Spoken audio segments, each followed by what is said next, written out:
పార్వతీపురం మాన్యం జిల్లా పాలకొండలో దివంగత మాజీ పార్లమెంట్ సభ్యులు మాజీ జిల్లా పరిషత్ చైర్మన్ కోఆపరేటివ్ చైర్మన్ అయిన పాలవలస రాజశేఖరం ఇటీవల అనారోగ్యంతో మృతి చెందారు.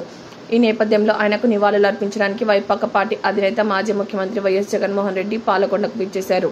ముందుగా ఆయన స్వగృహానికి చేరుకుని పాలవలస రాజశేఖరం చిత్రపటానికి పూలమాలలు వేసి నివాళులర్పించారు. కుమారుడైన ఎమ్మెల్సీ పాలవలస విక్రాంత్, పాతపట్నం మాజీ శాసనసభ్యులు రెడ్డి శాంతిని జగన్మోహన్ రెడ్డి ఓదార్చారు. పెద్ద ఎత్తున వైఎస్ఆర్ కాంగ్రెస్ పార్టీకి చెందిన అభిమానులు పాలకొండకు తల్లి రావడంతో పాలకొండ పట్నం జన సముద్రంగా మారింది. అశేష జనవాహిని జగన్ అభివాదం చేస్తూ అభిమానులతో సెల్ఫీలు, ఫోటోలు దిగారు.